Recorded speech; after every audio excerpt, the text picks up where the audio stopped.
Assalamualaikum warahmatullahi wabarakatuh. Nah, pada kesempatan kali ini kami akan mempresentasikan materi mengenai prinsip, aspek, fungsi, dan permasalahan pada manajemen kelas.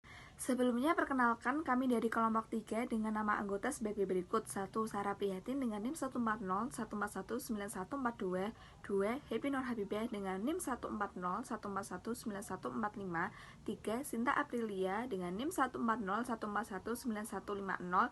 Dan 4. Faizul Munan dengan NIM 140 141 9152. Masuk pada pembahasan yang pertama, yaitu prinsip-prinsip manajemen kelas. Setidaknya terdapat 6 prinsip-prinsip pada manajemen kelas, antara lain sebagai berikut. Yang pertama, hangat dan antusias. Guru dapat dikatakan dapat mengelola kelas dengan baik apabila ia dapat hangat pada peserta didik dan berantusias di setiap kegiatan ketika belajar mengajar.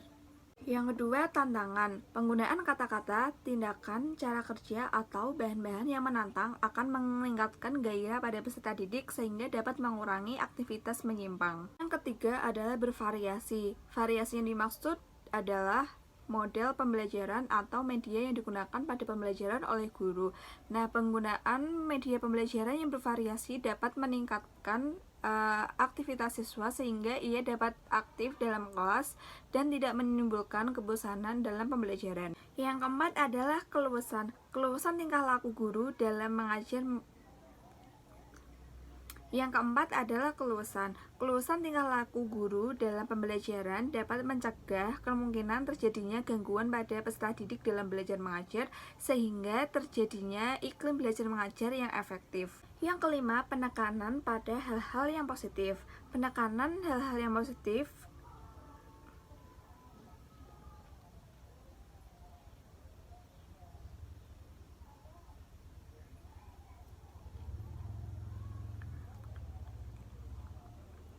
Yang kelima adalah penekanan pada hal-hal yang positif. Penekanan yang dilakukan guru terhadap tingkah laku peserta didik yang positif daripada mengomeli tingkah laku yang negatif.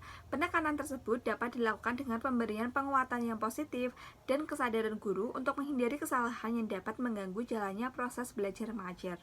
Yang keenam adalah penanaman disiplin diri. Penanaman disiplin diri dapat dimulai dari guru. Guru dapat mencontohkan yang baik, dapat menjadi tauladan yang baik bagi peserta didik. Karena di sekolah guru menjadi pusat perhatian bagi peserta didik.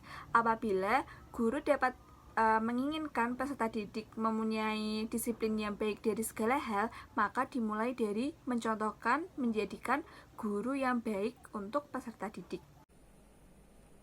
Aspek manajemen kelas. 1. Siswa dilihat keberadaannya satu persatu, terutama diarahkan untuk melihat kesiapannya dalam mengikuti proses belajar mengajar. 2. Mengumpulkan hasil pekerjaan siswa. 3. Memeriksa dan menilai pekerjaan tersebut. Pekerjaan yang sudah diberikan hendaknya dengan cepat dikumpulkan dan diberikan komentar singkat, sehingga rasa penghargaan yang tinggi dapat memberikan motivasi atas kerja yang sudah dilakukan. 4. Pendistribusian bahan dan alat.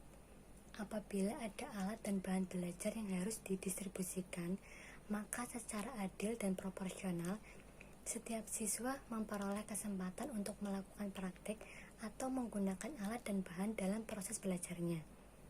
5. Mengumpulkan informasi dari siswa. Informasi dapat berupa tentang pribadi siswa maupun berkaitan dengan pekerjaan-pekerjaan siswa yang harus dan sudah dikerjakan. 6. Mencatat data. Data-data siswa baik secara perseorangan maupun kelompok yang menyangkut individu maupun pekerjaan sangat penting untuk dicatat karena akan mendukung guru dalam memberikan evaluasi akhir terhadap pembelajaran hasil pembelajaran siswa. Nah, aspek manajemen kelas selanjutnya yaitu pemeliharaan arsip kegiatan kelas. Nah, arsip-arsip kegiatan dalam kelas disimpan dan ditata dengan rapi dan dipelihara sebagai tanggung jawab bersama. Nah, aspek selanjutnya yaitu menyampaikan materi pembelajaran. Nah, tugas utama seorang guru adalah memberikan informasi tentang bahan ajar yang harus dilakukan siswa dengan teratur dan dapat menggunakan berbagai media dan informasi yang ada dalam kelas. Kemudian aspek selanjutnya yaitu memberikan tugas. Nah, penugasan adalah proses memberikan tanggung jawab kepada siswa untuk melakukan kegiatan secara mandiri dan dapat mengevaluasi kemampuan secara sendiri. Selanjutnya yaitu fungsi manajemen kelas.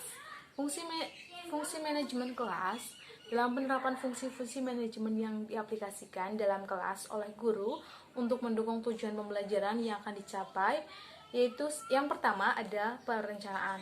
Nah, perencanaan merupakan tolok ukur bagi manajer kelas. Fungsi ini atau fungsi perencanaan ini menentukan lebih awal hasil pembelajaran mana yang harus dicapai di masa depan.